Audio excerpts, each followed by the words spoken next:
কি কি টাইপের কোশ্চেন করা হয় এই। তো ভিসা মানে এম্বাসিতে যে টাইপের কোশ্চেন গুলো করা হয় এই কোশ্চেন আমরা 20টা কোশ্চেন আজকে আমরা দেখবো এবং 10টা মোটামুটি কোশ্চেন এবং 10টা হচ্ছে আনসার। হ্যাঁ, ওটা হচ্ছে আপনার 20টা আর কি পয়েন্ট। সো প্রথম পয়েন্টটা দেখেন হচ্ছে how long are you going to stay, মানে এখানে আপনি কতদিন থাকবেন। আপনার এম্বাসি থেকে প্রথমে জিজ্ঞেস করবে যে how long are you going to stay, তার মানে আপনি কতদিন ইয়াতে মানে আপনি ভ্যাকেশনে ইয়ে করবেন থাকবেন। বা আপনি ইউরোপে যদি 3 মাসে ট্যুরে যান সেই ক্ষেত্রে আপনাকে বলতে হবে যে how long are you going to stay, মানে আপনি কতদিন আর কি ইউরোপে আর কি মানে আপনি এই ভ্যাকেশনটাকে স্পেন্ড করবেন। সো সেকেন্ড ওয়ানটা হচ্ছে কি যে আই এম গোয়িং, তখন মানে আপনাকে কোশ্চেন করবো মানে ওইখানে এম্বাসি মানে এম্বাসির যে কনসুলেটর মানে আপনাকে কোশ্চেন করবে how long are you going to stay.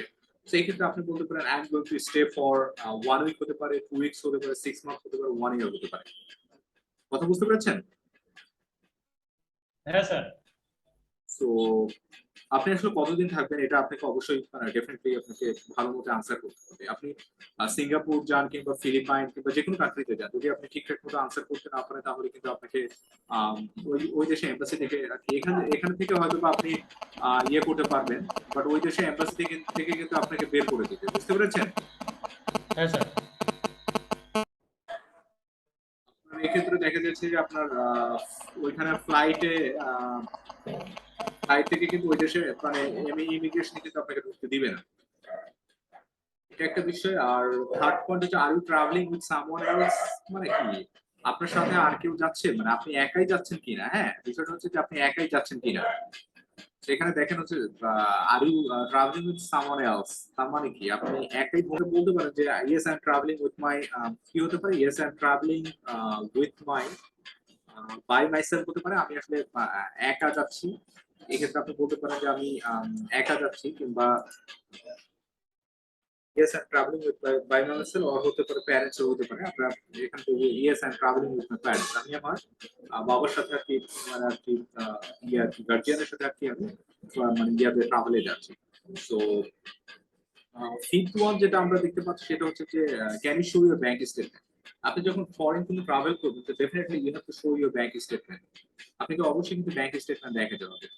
So can you show your bank statement, সেক্ষেত্রে বলবেন ইয়েস হিয়ার ইট ইজ, মানে এই নেন। হ্যাঁ, তার মানে ব্যাংক স্টেটমেন্টের কপিটা আপনাকে দিয়ে দিতে হবে।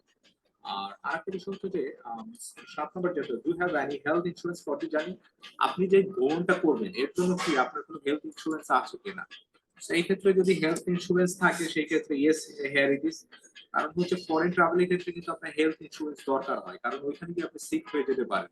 তো ডেফিনেটলি ভিসার সাথে কিন্তু আপনার হেলথ ইন্স্যুরেন্স কিন্তু অবশ্যই দরকার হবে। তো 7 নম্বর হচ্ছে ডু হ্যাভ, মানে এটাই হচ্ছে 7 নম্বর এবং 8 নম্বর এটা গেল। আর 9 নম্বর যেটা হচ্ছে do have job leave approval letter from your employer, মানে আপনি যে যেখানে জব করেন সেই ক্ষেত্রে আপনি কি এমপ্লয়ার মানে এমপ্লয়ার হচ্ছে কি সিইও, মানে এর কাছ থেকে আপনি কি ছাড়পত্র নিয়েছেন কিনা, বা মানে আপনি যে ছুটিতে যাচ্ছেন এই নিয়ে মানে ছাড়পত্র নিয়েছেন কিনা। যদি থাকে সেই ক্ষেত্রে বলবেন ইয়েস ইয়েস, হ্যাঁ ইয়েস হেয়ার ইট ইজ, মানে ইয়েস হেয়ার ইট ইজ, মানে পেপারস গুলাই। আরেকটা বিষয় হচ্ছে যে আপনি যখন ফরেন অ্যাম্বাসিতে যাবেন অল অ্যাবাউট তারা হচ্ছে ডকুমেন্টস, মানে ডকুমেন্টস দেখতে চাইবে। তারা কিন্তু মানে কথায় কোনো কাজ হবে না, তো ডেফিনেটলি আপনাকে ডকুমেন্ট শো করতে হবে এম্বাসি গুলোতে। So do have any children, আপনার যদি চিলড্রেন থাকে সেই ক্ষেত্রে বলে ডু হ্যাভ এনি চিলড্রেন, যদি জিজ্ঞেস করে yes, if yes how old are you and what they do. আপনি যদি জিজ্ঞেস করে যে আপনার ছেলে মেয়ে আছে কিনা এবং তাদের বয়স কত এবং তারা কি করে, এই জিনিসগুলো আপনাকে বলতে হবে। তো সেই ক্ষেত্রে আপনি বলতে পারেন ইয়েস আই হ্যাভ,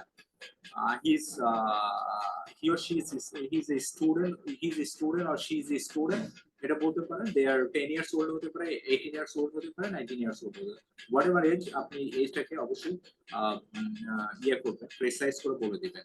সো 13 নম্বরের যে বিষয়টা আমরা দেখছি যে 13 নম্বরে দেখেন 13 নম্বরের যে বিষয়টা হচ্ছে যে you have any family members living in America, মানে আপনি যে কান্ট্রিতে যাচ্ছেন ওই কান্ট্রিতে আপনার পরিবারের কেউ পরিচিত মানুষ বসত মানে থাকে কিনা।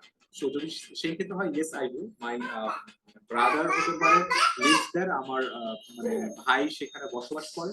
তো ডেফিনেটলি কোনো কান্ট্রিতে যদি আপনি ভ্রমণে যান তো ডেফিনেটলি ওখানে আপনার তো রিলেটিভ থাকতে হবে, রিলেটিভ ছাড়া কি আপনার ভিসা দিবে। কথা বুঝতে পেরেছেন?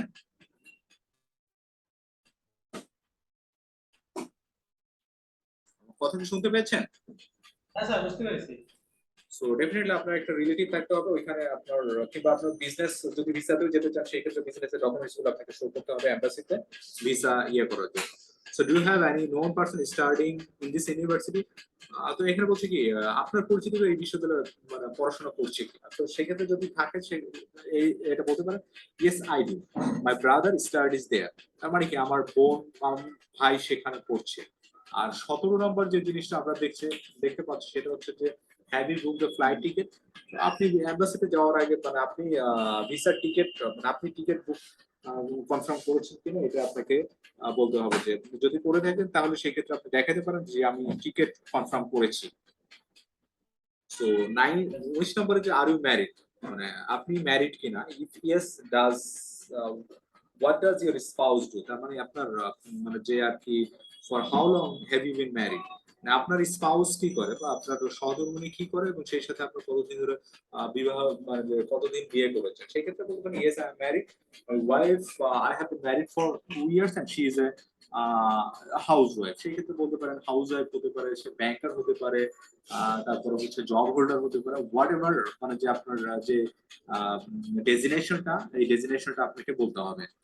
এখন বুঝতে পেরেছেন এই যে ভিসা ইন্টারভিউ যেটা আর কি আপনার ভিসা ইন্টারভিউ যে জিনিসগুলো এই জিনিসগুলো বুঝতে পেরেছেন যে ভিসা ইন্টারভিউ দিতে হলে কি কি কোশ্চেন আপনাকে করতে পারে, কি কি ডকুমেন্টস আপনার লাগতে পারে। হ্যাঁ স্যার।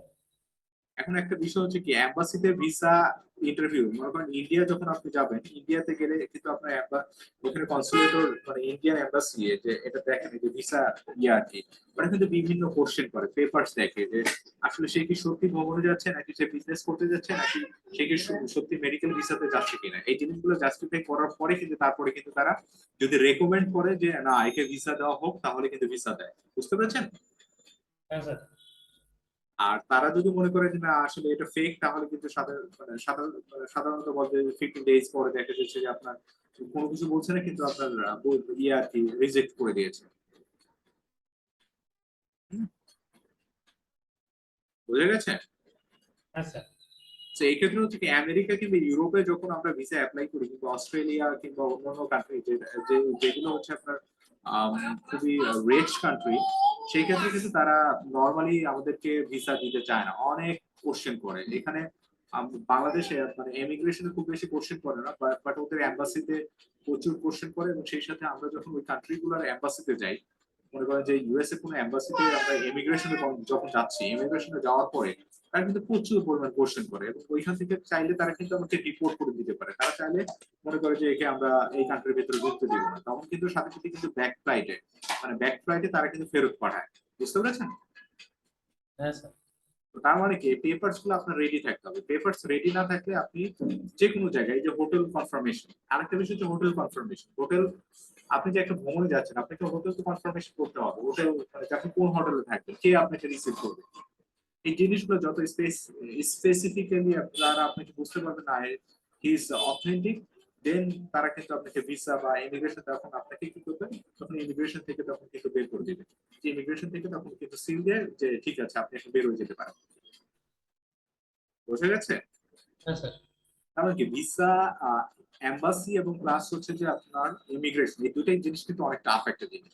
মানুষ এটাতে নার্ভাস হুম। ব্রেকডাউন মানে যে নার্ভাস ব্রেকডাউন দেখলেন যে আপনার আমি মনে হয় শাহরুখ খানের একটা মুভিতে মনে হয় দেখেছিলাম যে মাই নেম ইজ খান, যখন ও আর কি আমেরিকান মানে ইমিগ্রেশনে যখন আর কি ও করে তখন কিন্তু দেখেন তো মানে যে কি পরিমাণ হ্যাসেল, মুসলিম হওয়ার কারণে কি পরিমাণ হ্যাসেল ওকে পোহাতে হয়। বুঝতে পেরেছেন? হ্যাঁ স্যার। এইভাবে কিন্তু ইমিগ্রেশন কিন্তু চেক করে। মেন্টাল একটা প্রেশার কিন্তু ক্রিয়েট করে। সেই জিনিসগুলো আমরা মাথায় রাখবো এবং সেই সাথে আশা করছি যে আমরা ভবিষ্যতে যে ভিসা ইন্টারভিউ গুলো দেবো সেই সাথে যাতে আমরা ভালো মতো ভিসা ইন্টারভিউ গুলো সাকসেসফুল ভাবে দিতে পারি। বুঝে গেছে? হ্যাঁ স্যার। এটা আমাদের সেশন ছিল, 54 নম্বর সেশন ছিল ভিসা ইন্টারভিউ এর উপরে।